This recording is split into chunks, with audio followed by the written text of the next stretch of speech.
From Washington, this is VOA News.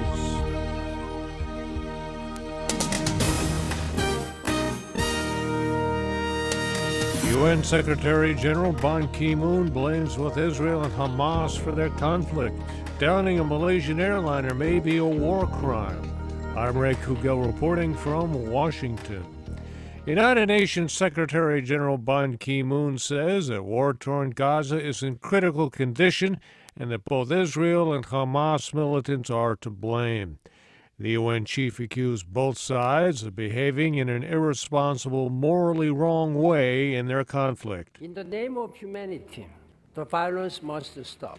Israeli Prime Minister Benjamin Netanyahu quashed hopes Monday for an immediate ceasefire in the Gaza Strip, telling Israelis to prepare for a prolonged campaign against Hamas.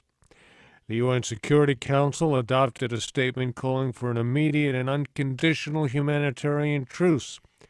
However, Mr. Netanyahu said the proposal would only help Hamas while neglecting Israel's security needs. World leaders have so far failed to ease the crisis that has killed more than 1,000 Palestinians, most of them civilians, as well as 55 Israeli troops and 3 Israeli civilians since July 8th.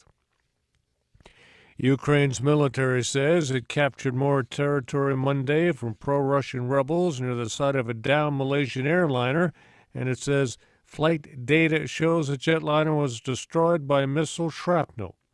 Military spokesman Andriy Lysenko spoke Monday in Kiev as security forces pressed their offensive against heavily armed pro-Russian separatists near the Russian border. Lysenko also accused separatists of firing mortar and artillery into the crash site to destroy evidence of their involvement in the July 17 shootdown, which killed all 298 people on board. The UN High Commissioner for Human Rights, Navi Pillay, says the shooting down of the Malaysia Airlines plane on July 17th may amount to a war crime. Lisa Schlein has details. UN Rights Chief Navi Pillay is calling for a prompt, thorough, independent investigation to establish the circumstances that led to the downing of Malaysia Airlines Flight 17. Her spokesman, Rupert Colville, says no one believes it was an accident. He says it's widely accepted that the plane was shot down. The proof about who exactly is not there yet, and that's why you need the full investigation. But if this plane was shot down, as most people seem to think, then obviously the question of whether this is a war crime would come up. It contained around 300 civilians, and they were killed. Lisa Schlein for VOA News, Geneva. The black boxes from an Air Algerie flight that crashed in Mali last week, killing all 118 people on board, arrived in Paris Monday. France's transport minister says reviewing the data from the jet could take weeks. France has sent crash experts and 20 police officers to the site in the Mali desert to identify the victims and try to find the cause of the disaster. 2 female suicide bombers carried out deadly attacks Monday in northern Nigeria. It's the latest violence to rock the city of Kano.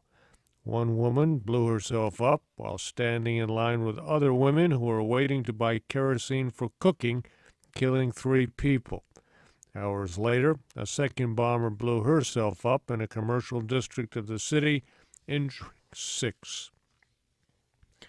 A second oil storage tank is on fire near the Libyan capital, overwhelming firefighters in a situation one official says is out of control.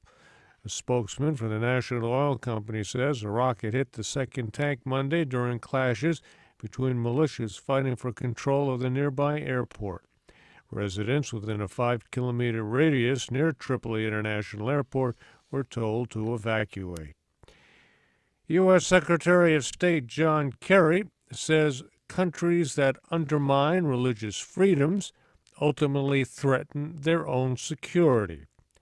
VOA's Scott Stearns reports on his comments regarding annual U.S. report on international religious freedom. Secretary Kerry says those who attack religious freedom not only unjustly threaten the people they target, but undermine their own stability. From South Asia to Sahel, governments have silenced members of religious groups with oppressive laws, harsh punishments, and brutal tactics that have no place in the 21st century. Kerry says the United States must be clear about what it stands for. We are not arrogantly telling people what to believe. We're not telling people how they have to live every day. We're asking for the universal value of tolerance, of the ability of people to have a respect for their own individuality and their own choices. Scott Stearns, VOA News at the State Department. And I'm Ray Kouguell, VOA News. That's the latest world news from VOA.